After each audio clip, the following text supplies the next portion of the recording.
I was just reading Coach's comments and saw that.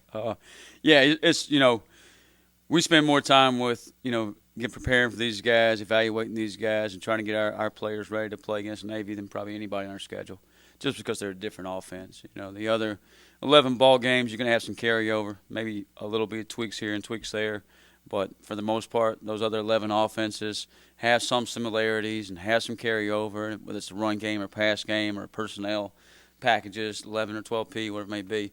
In this game, you're facing a 30 personnel team, as you call it, 3 backs and no tight ends for the most part, and that's totally different what you face the other 11 games, and you're facing a team that's going to run the football, 85, 90% of the time.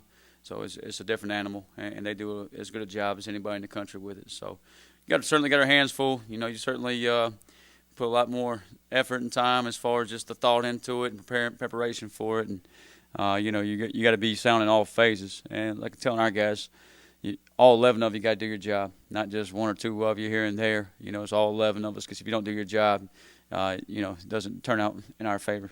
So certainly lose a little bit of sleep, but our players done a really nice job of preparing, and our coach has done a really good job of preparation, and our scout team has given a great look all week, which it's probably, I think I said this last week, but it's probably as good as a scout look as I've seen since I've been here as far as replicating that. And it's a hard offense to replicate, because you're trying to get guys lined up every single snap. It's not like, hey, go out there and line up at wide out like our offense. That's easy for them. You got to go line in like an A-back or 3-back, 2-back, whatever they want to call it, and it's a little tougher for them. So there's been some teach there, but it's been good. The guys really harped on Coach Wojtesh and his ability to get guys ready for this week. Yeah, I think it starts up front in this game, and it starts up front for both sides, them and us.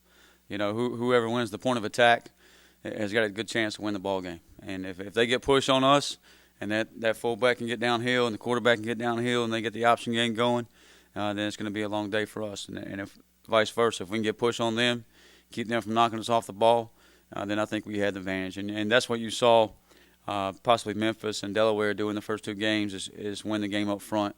And Coach Roy Tesh has done a really good job of preparing our guys for that, how physical it's going to be.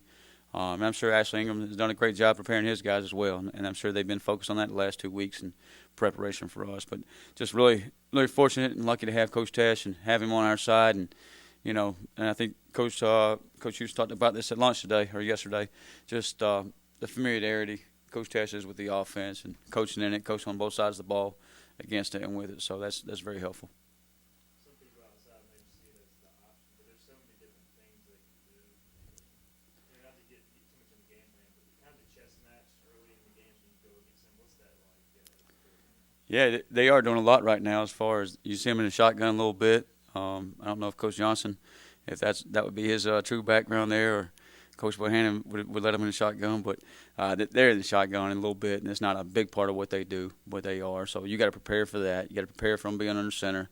You got to prepare for the triple option. You got to prepare for the midline, just the dive, the zone dive, zone option, all those different things. So there's a lot of pieces to it, and what we try to do for our players is make it sound like every other offense. Hey, here's the dive, but it's really the latch play that you saw last week. It just happens to be under center. So we try to have some carryover there and relate it, make it relatable to other offenses, so there is some carryover. Some of those plays you just can't do that, but some of them you try to do it. So, and they do a nice job up there, of just coaching that offense and coming at you.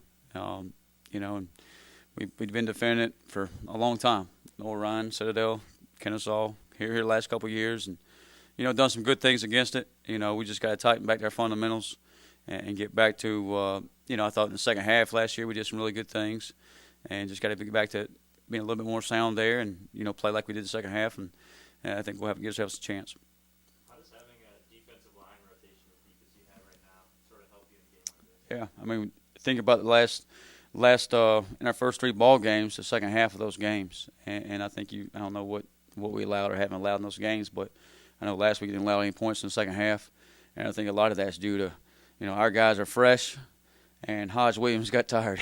It's a combination of those 2 things. So you got fresh guys chasing him around versus tired guys chasing another tired guy around, so to speak. So it's been helpful. And in a game like this where it's every rep is a fight, is a cage match, it's going to help to have a lot of bodies in there. So you talk about cage match.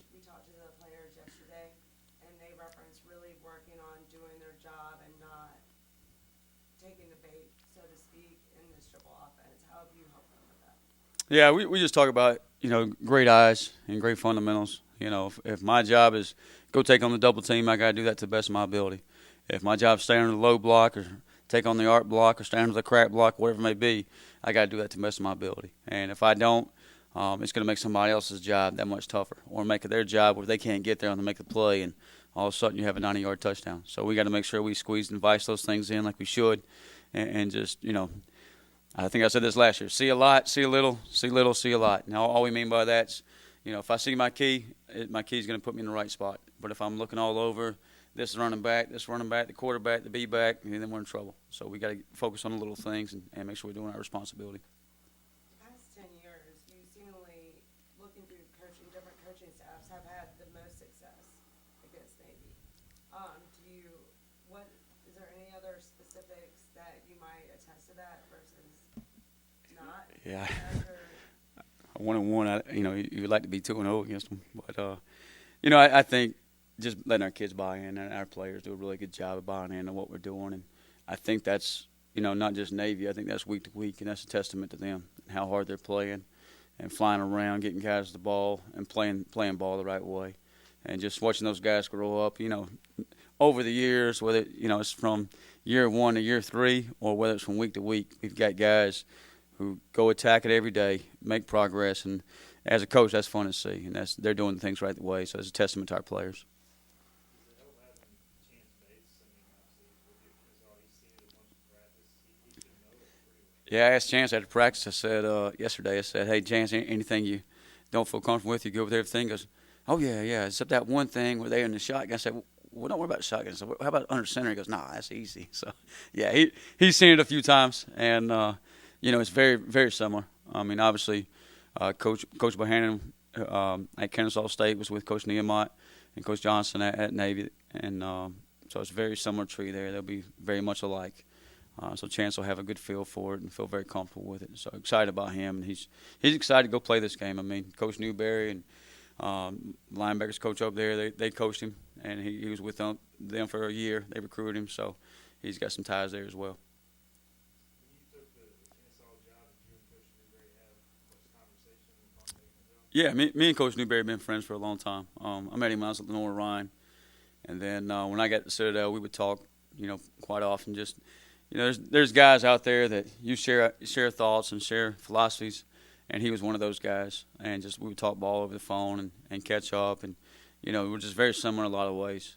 And I think he does an awesome job, and I copycat some of the things he does, and maybe vice versa. I don't know, but when I walked into Kennesaw, he would done an awesome job, and I think that was probably a tough sell for me, just walking into a room where he had been very successful, and then following him up, and that took a little while, and we got it rolling by the end of the year, and did some pretty good things there. But following him up was tough, and just really appreciate his friendship, and and we still talk a little bit now. We don't obviously talk much before this game, but after this game, we'll get a chance to catch up and just catch up as friends and catch up talking ball too. So that's always good. Correct me if I'm wrong, but they eliminated the cut block outside tackle blocks this year. Have you seen that in the first 2 games? Have an impact at all on their offense? Yeah, so blocking below the waist is what the officials refer to it as.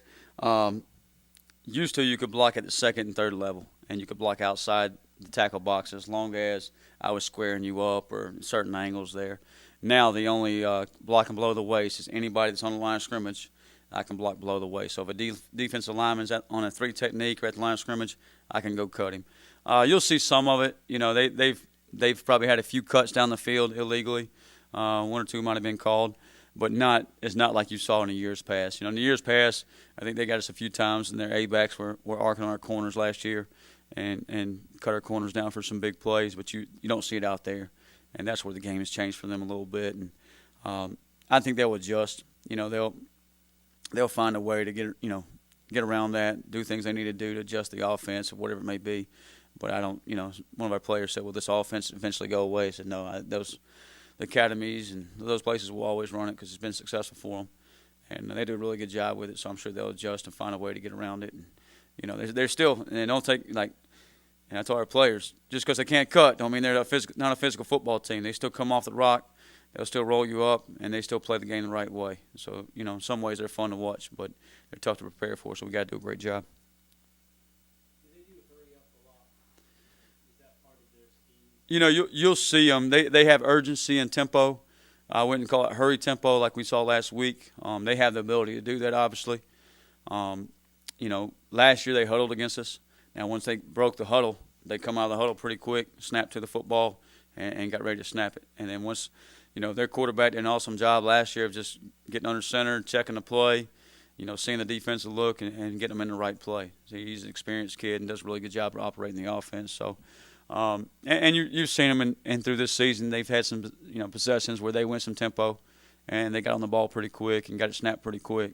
But I wouldn't think that's really what the game they want to play. I mean, most traditional offenses, triple option offenses, they want to kind of take their time, keep the defense off the field, control the ball, and do that type of game. Good deal. Appreciate it.